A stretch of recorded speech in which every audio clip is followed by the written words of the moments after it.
Have you ever received a short email from your supervisor and suddenly your heart starts racing? Or someone takes longer than usual to reply to your message and your mind spirals into worst-case scenarios? Logically, you know nothing catastrophic is happening, but your body reacts like something serious just went wrong. If you live with generalized anxiety disorder or social anxiety disorder, this can feel confusing and even embarrassing. You might think, why am I acting like this? I know this isn't a big deal. Here's the key. This isn't a failure of logic. It's a mismatch between external reality and internal prediction. In anxiety disorders, the nervous system reacts to what it predicts will happen, not what is actually happening. The brain's threat system, especially the amygdala, learns from past experiences. If humiliation, criticism, rejection, or uncertainty were repeatedly paired with certain cues, those cues can later trigger defensive responses automatically. And that reaction begins before conscious reasoning fully engages.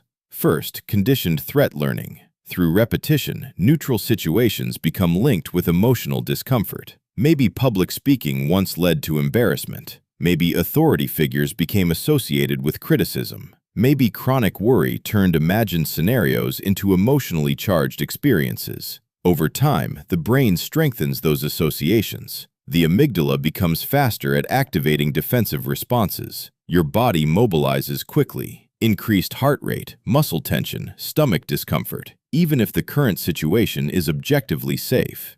Second, nervous system sensitization. Chronic stress keeps the body in a heightened state of arousal. When activation happens repeatedly, the threshold for triggering it lowers. It takes less to set it off. The system becomes biased toward detecting potential danger, especially in ambiguous situations. A neutral face can feel critical. A pause in conversation can feel like rejection. Third, predictive processing. The brain constantly predicts what will happen next. In GAD and social anxiety, those predictions lean toward threat. There's an overestimation of negative outcomes, an underestimation of coping ability, and a strong intolerance of uncertainty. Because prediction comes before evaluation, the body prepares for danger before evidence is considered.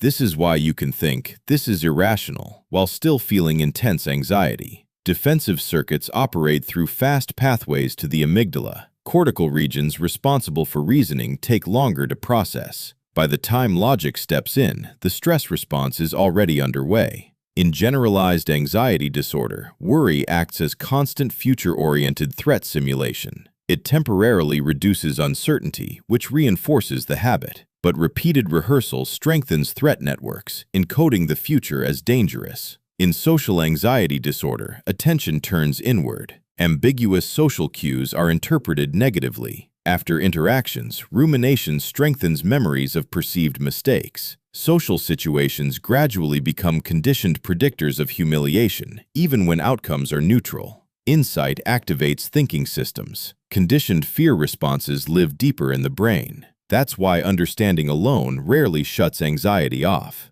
Recovery is not about eliminating anxiety completely. Conditioned fear memories are durable. Treatment works by building competing experiences. When you enter situations your brain predicts will be catastrophic and discover they are manageable, new associations form. This is how exposure-based approaches work. They violate threat expectations and build tolerance for uncertainty. Over time, inhibitory control over the threat system strengthens. Progress doesn't mean you never feel activation again. A more realistic marker of recovery is reduced duration. Your body returns to baseline faster. Avoidance decreases. You gain flexibility in how you respond. The reaction may still appear, but it no longer dictates your behavior. Disproportionate anxiety is not fragility. It reflects learned neural associations, sensitized stress circuits, and biased predictions shaped by past experience. What was learned can be reshaped, and change doesn't come from perfect certainty. It comes from repeated experiences of safety that retrain the nervous system.